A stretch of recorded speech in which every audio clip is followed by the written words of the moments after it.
இங்கே சாப்பிடக்கூடிய அம்மாவை பாருங்கள். இவங்க வந்து முருகம்மா, இவங்க நேம் விக்ரம்பட்டி. என்ன ஒன்றுன்னா, இந்த அம்மாவுக்கு வந்து குறைஞ்சபட்சம் என்னுடைய கணக்கு 95 வயசு ஆகலாம். எப்படி 95 வயசு ஆகும். ஆனால் இந்த 95 வயசு ஆகிற அம்மாளுக்கு இந்த ஓஎஃப் கொடுக்குறோம் பார்த்தீங்களா, ஜலபதி. எப்படி கிருஷ்ணகிரி மாவட்டம் போச்சம்பள்ளி தாலுக்கா வலசகவுண்டனூர் உள்ள கிராமம், வலசகவுண்டனுடைய பஞ்சாயத்தை சேர்ந்த கிராமம். அந்த அம்மா வந்து சொந்த ஊர் விக்ரம்பட்டி. விக்ரம்பட்டியிலேருந்து குள்ளம்பட்டி கொடுத்தாங்க. ஆனால் கொடுத்த இடத்துல நிற்கல. எப்படின்னா அது அந்த காலம் எப்படியோ ஒரு 60 வயசுக்கு முன்னே நடந்தது. அது நம்ம சொல்ல விரும்பல. 60-70 வருஷத்துக்கு முன்னாடி நடந்த கதை. ஆனாலும் ஒரு பொம்பளைங்க வந்து கட்டின்னு போன இடத்துல தான்ப்பா வாழணும். ஏன் இதை நான் போடுறேன்னா, தான் அண்ணனுடைய பேசி கேட்டு மட்டும் மறுபடியும் திரும்பி ரிட்டன் வரவே கூடாது பிறந்த தாய் வீட்டுக்கு. எப்படி பிறந்த தாய் வீட்டுக்கு எந்த பொம்பளையாக இருந்தாலையும் எப்பவுமே புருஷன்தான் முக்கியம் அப்படின்னு நினச்சி வாழ்கிறா பாரு, அவளுக்கு அந்த இடம் எப்பவுமே சுதந்திரமாக வாழ முடியும். ஆனால் இன்றைக்கி இந்த அம்மாவுடைய கதை என்ன தெரியுமா? ஒன்றுமே கிடையாது. என்ன, இந்த அம்மா வயசாக இருக்க வரைக்கும் இதனுடைய கஷ்டத்தை நிறைய பேர் வாங்கி சாப்பிட்டுங்கிறாங்க. அது எனக்கு தெரியும். எப்படி எனக்கும் தெரியும், நிறைய பேர் சொல்லுவாங்க இந்த அம்மாவுடைய கஷ்டத்தில் நிறைய பேர் வாழ்ந்தாங்கன்றது. அது நான் சொல்ல விரும்பலை முழுமையாக, ஏன்னா வேண்டாம், சரியா? ஆனால் இன்றைக்கி இந்த அம்மா உயிரோடு இருக்கும்போது கிட்டத்தட்ட இந்த அம்மா வந்து விக்ரம்பட்டியிலேருந்து கூச்சானூருக்கு நான் கூப்பிட்டு வந்து 15 வருஷம் ஆகும். எத்தனை வருஷம்? 15 வருஷம். இந்த 15 வருஷத்தில் அதுக்கு முன்னாடி இந்த அம்மாவுக்கு எந்த சொந்தமும் இருந்திருக்காதா?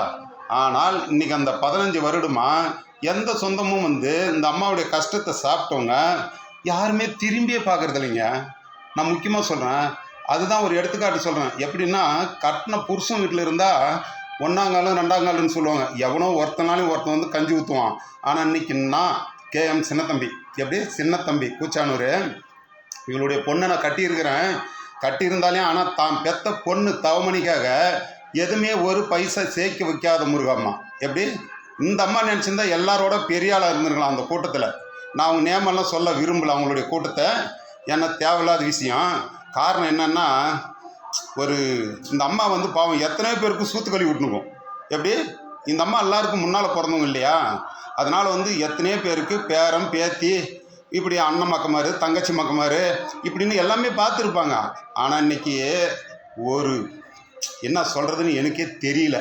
ஏன் இதை நான் பதிவு பண்ணுறேன்னா, அது யார் என்ன வேணாலும் நினச்சின்னு போட்டோம். எனக்கு தெரிஞ்சு இந்த அம்மா 95 வயசாகுது. ஓஎஃப் கொடுக்குறவனும் ஓஎஃப்பை கொண்டாந்து கரெக்டாக கொடுக்குறதில்ல. இன்றைக்கி வந்து பார்த்தா டிசம்பர் மாதம் கொடுத்தது 2024 டிசம்பர் மாதம் கொடுத்தது ஓஎஃப் ஜலபதி, அந்த பையன் கிளர்க்கு. ஏன்னா அவன் மேலே அவ்வளோ இதாக இருக்குது. இல்லைனா அவனை நான் பையன் சொல்ல மாட்டேன், தான் பிள்ளை மாதிரி தான் அவன். ஆனால் ஒரு ஓஎஃப் கொடுக்கறது கூட வந்து இந்த அம்மாவுக்கு வந்து கொடுக்குறதில்ல. கைரேகை மட்டும் வந்து வச்சுட்டு போயிடுறான் அந்த அம்மாவுக்கு. எப்படி கைரேகை மட்டும் வச்சுட்டு வச்சுக்கின்னு போயிடுறான். பணம் கொண்டாந்து ஓஎஃப் கொடுக்குறதே இல்லை. ரைட்டு, அவன் கொடுக்கலன்றதுக்கோசரம் இந்த அம்மாவுக்கு நான் சோறு போட விடுறதில்ல. பாரு எவ்வளோ ஒரு அழகாக வச்சு வளர்க்குறேன். எப்படி பாருங்கள், தண்ணி சொம்பு சோறு தொட்டுக்கிறதுக்கு பக்கம் சிப்ஸு இது போடுறதுக்காக நான் செய்யலை. ஆனால் தினமும் இப்படி தான் இந்த அம்மாவை கவனிச்சிக்கிறேன். சற்று முன், அதாவது வந்து ஒரு அரை மணி நேரத்துக்கு முன்னாடி பார்த்தீங்கன்னா 4 ஆள் குடிக்கலாம் காப்பி.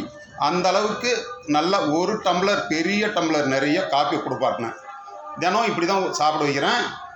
அது போல் சாப்பிட வச்சுன்னு வரேன். பரவாயில்ல, இவங்க வந்து நல்லா இருக்கணும். அவங்க சும்மா சொல்லக்கூடாது. பெரிய குடும்பத்தில் பிறந்தவங்க, பெரிய குடும்பத்தில் கல்யாணம் பண்ணி போனவங்கன்னு சொல்கிறாங்க. அது எனக்கு தெரியாது. அவங்க எப்படி ரிட்டர்ன் வந்தாங்கிறதெல்லாம் தெரியாது. ஆனால் எப்போவுமே வந்து புருஷன் பேசி கேட்கணும் ஒரு மனைவி. அதுதான் எனக்கு நல்லது. எப்படி ரெண்டாவது, தான் பெத்த பிள்ளைக்குன்னு சேர்த்து வைக்கணும். தான் பிள்ளைக்கு பெற்றத்துக்கு தன் பிள்ளைக்காக எதை இருந்தாலும் என்ன சொல்லுவாங்க, கூலி செஞ்சாலையும் பெத்த பிள்ளைக்காக பண்ணணும். ஆனால் அந்த அம்மா அப்படி செய்யலை. காரணம் என்னன்னா, அந்த அம்மா வந்து தான் பிள்ளைய வந்து ஏதோ ஒரு கடமைக்காக ஒரு பிள்ளைய பெற்று விட்டுட்டாங்க. பரவாயில்ல. ஆனால் இருந்தாலும் இந்த சின்னத்தம்பி கிடச்சதுனால பரவாயில்ல. இல்லைன்னா இந்த அம்மாவுடைய நிலைமை என்ன எனக்குன்னே தெரியாது. ஏன் இதை நான் பதிவீடு பண்ணுறேன்னா, ஒரு சிலர் இந்த அம்மா கஷ்டத்தை வாங்கி சாப்பிட்டவங்கெல்லாம் ஒரு வார்த்தை நல்லா இருக்கிறாள் அந்த முருகாம்மா. ஏன்னா அத்தி பாட்டி பெரியம்மா சித்தி இப்படின்னு சொல்லி கேட்க தேவையில்லை. ஆனால் அந்த முருகாம்மா நல்லா இருக்கிறாளான்ற ஒரு வார்த்தை கூட யாரும் கேட்கறதில்லப்பா. ரொம்ப ரொம்ப நன்றி கெட்ட ஜென்மமாக்குறாங்க தெரியுமா. இன்னைக்கு ரொம்ப மனசு நொந்து போய் நான் பதிவு பண்ணியிருக்கிறேன் இந்த யூடியூப் சேனல். இதை போகிறதுக்காகவே யூடியூப் சேனல்லே போடுறேன். ஏன்னா உலக லெவலில் பார்க்கணும். ஏன்னா ஓஏபி கொடுக்கறதில்ல. ரெண்டாவது கட்டின புருஷனை விட்டுட்டு இந்த அம்மா வந்துச்சு பாருங்க. கிட்டத்தட்ட 75 வருஷத்துக்கு முன்னாடி கல்யாணம் ஆகி 75 வருஷத்துக்கு முன்னாடியே இந்த அம்மா வந்து அண்ணன் பேசி கேட்டு வீட்டுக்கு திரும்பி வந்திருக்குது. எப்படி அண்ணன் யார் பேசி கேட்டுக்கணும். எப்பவுமே அண்ணன் மாதிரி பேசி கேட்டு திரும்பி வரக்கூடாது. அதுதான் எனக்கு தெரிஞ்ச விஷயம். ஒன்றே ஒன்று சொல்கிறேன், அவன் நல்லவனோ கெட்டவனோ ஒருத்தரை கட்டின்னு போயிட்டா ஒரு பொம்பளை புகுந்த வீடு தான் பெருசு அப்படின்னு நினைக்கிறது தான் பொம்பளை. எப்படி என்றைக்குமே வந்து புகுந்த வீடை பெருசாக நினைக்கணும். நாம் பிறந்த வீட்டை வந்து பெருசாக நினச்சோம்னா பொம்பளைங்களுக்கு அழகு கிடையாதுமா. அதுதான் முக்கியம். ஏன்னா இந்த அம்மாவுடைய வாழ்க்கையை எடுத்தா கிட்டத்தட்ட பார்த்தீங்கன்னா இந்த அம்மாவுடைய வாழ்க்கையை வந்து சினிமான்னு எடுத்தோம்னா ஒரு 10 படத்துக்கு மேலே எடுக்கலாம். அவ்வளோ வாழ்க்கை அடங்கியிருக்குது. ஏன்னா இவனுடைய பொண்ணு எனக்கு எல்லாமே சொல்லியிருக்காங்க. அந்த அம்மா இவனுடைய அம்மா வந்து சொல்லியிருக்காங்க என்கிட்ட, 2 வயசு விகரானத்துலேருந்து தான் பெத்த பிள்ளை என்ன கொடுமை பண்ணா முருகம்மா தான் தாயி அப்படின்றது, மற்றவங்களுக்கு என்ன சேவை பண்ணா தான் பெத்த பிள்ளைக்கு என்ன சேவை பண்ணான்றதெல்லாம் அவங்க மகளே சொல்லியிருக்கிறான். ஆனால் அப்படி இருந்தால் அவங்க மக வந்து மனசில் வச்சுக்கல. என்ன தான் தாயி என்ன பண்ணுறது அப்படின்னு சொல்லி வளர்க்குறான். அதுதான் உண்மை.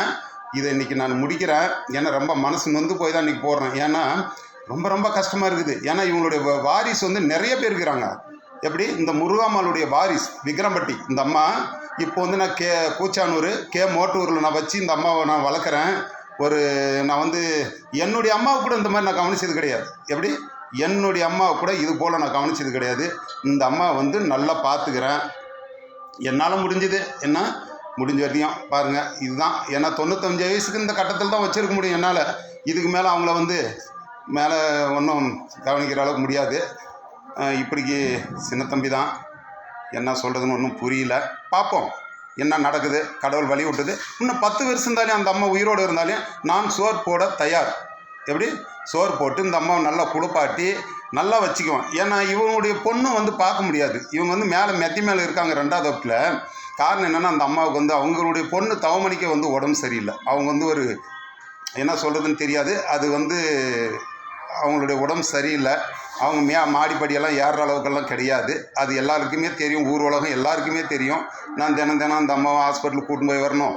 இந்த அம்மாவும் பார்த்துக்கணும். சாப்பிட்டு அடுத்துக்கு நாங்கள் பாவம் ஒன்றும் சொல்கிறதுக்கு இல்லை. சரி முருகம்மா, நான் எத்தனையோ உன்னுடைய கதைகளை பேசலாம்னு நினச்சேன், பேச முடியலம்மா. ரைட்டு.